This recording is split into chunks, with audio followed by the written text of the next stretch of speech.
হজরত আহমদুল্লাহ মাইজভান্ডারীর রওজা থেকে বের হয়ে হজরত গোলামুর রহমান বাবাভান্ডারী, হজরত দেলাওয়ার হোসেন মাইজভান্ডারীর রওজা শরীফের জিয়ারত শেষ করি। সর্বশেষ জিয়ারত করার জন্য চলে আসলাম হজরত জিয়াউল হক মাইজভান্ডারীর রওজা শরীফে। বাওড়াওয়ালিয়া পুণ্যভূমি হিসেবে খ্যাত চট্টগ্রাম শাহেনশাহ হজরত জিয়াউল হক মাইজভান্ডারী 10 পুষ 1335 বঙ্গাব্দে, 12 রজব 1347 হিজরি এবং 25 ডিসেম্বর 1928 সালে রোজ মঙ্গলবার সুবাহে সাদিকের সময় মাইজভান্ডার দরবার শরীফে ফটিকছড়ি চট্টগ্রামে জন্মগ্রহণ করেন। জন্মের 7 দিনের মাথায় তার নাম সৈয়দ বদিউর রহমান রাখা হলেও তার পিতা সৈয়দ দেলাওয়ার হোসেন মাইজভান্ডারীর স্বপ্নযুগে সৈয়দ আহমদুল্লাহ মাইজভান্ডারীর আদেশপ্রাপ্ত হয়ে নাম বদলে রাখেন জিয়াউল হক মাইজভান্ডারী। তার মাতা সৈয়দা সাজাদা খাতুন ছিলেন বাবাভান্ডারীর দ্বিতীয় কন্যা। প্রাথমিক দিকে গৃহশিক্ষক মৌলভী মোজাম্মেল হকের নিকট থেকে আরবি বর্ণমালা ও কালমা শিক্ষা লাভ করেন। এরপর মাইজভান্ডার আহমদিয়া জুনিয়র মাদ্রাসা থেকে 3য় শ্রেণী পর্যন্ত লেখাপড়া করেন। 5ম শ্রেণীতে ভর্তি হয়ে 9ম শ্রেণী পর্যন্ত তিনি পড়াশোনা করেন নানুপুর আবু সুবাহান হাই স্কুলে। পরবর্তীতে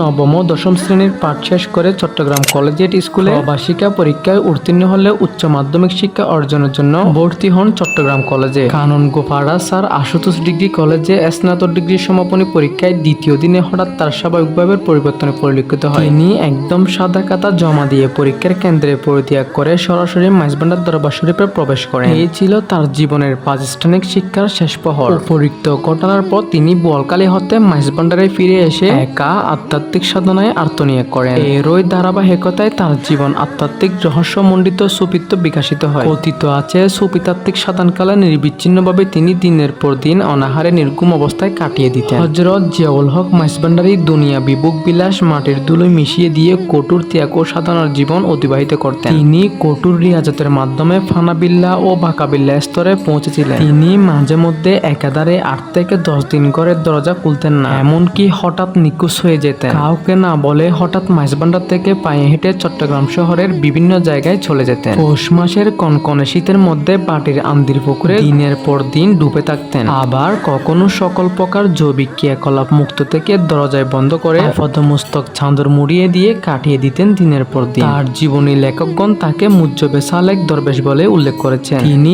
কখনো সমুদ্রের তীরবর্তী অঞ্চলে, গহীন জঙ্গলে এবং দেশের প্রত্যন্ত অঞ্চলে ঘুরে বেড়াতেন। জিয়াউল হক মাইজভান্ডারীকে তার ভক্তগণ বিভিন্ন উপনামে ডাকতেন। তার মধ্যে 2টি নাম বিশেষভাবে উল্লেখযোগ্য রয়েছে। বিশ্বলি তার মূল প্রসিদ্ধ উপাধি হলেও তিনি সাধনাকাল হতে শাহেনশাহ বাবাজান বা জিয়া বাবা নামে বেশ পরিচিত। হজরত জিয়াউল হক মাইজভান্ডারীর বেশ কিছু কেরামত রয়েছেন, যেগুলা এখানে উল্লেখ করলে বিটি অনেক লম্বা হয়ে যাবে। ইনশাআল্লাহ যদি সম্ভব হয় তাহলে জিয়াউল হক মাইজভান্ডারীর কেরামত নিয়ে কয়েকটি বিটি আনার চেষ্টা করব। হজরত জিয়াউল হক মাইজভান্ডারীর 5 কন্যা ও একটি পুত্র সন্তান রয়েছে। তার একমাত্র পুত্র সৈয়দ মোহাম্মদ হাসান মাইজভান্ডারী প্রকাশ মাওলা হুজুর। তিনি ইংরেজি বিষয়ে সম্মান ডিগ্রি লাভের পর তার সুপিতারা উত্তরাধিকারী ও সাজাদানশীল হিসেবে স্থলাভিষিক্ত রয়েছেন। বর্তমানে তিনি আন্তর্জাতিক সুফি সম্মেলন আয়োজক মাইজভান্ডারী একাডেমির সভাপতি ও শাহেনশাহ জিয়াউল হক মাইজভান্ডারী ট্রাস্ট নামের একটি প্রতিষ্ঠানের প্রধান পৃষ্ঠপোষকতার দায়িত্ব পালন করছেন। ট্রাস্টটির কতিপয় স্কুল, এতিমখানা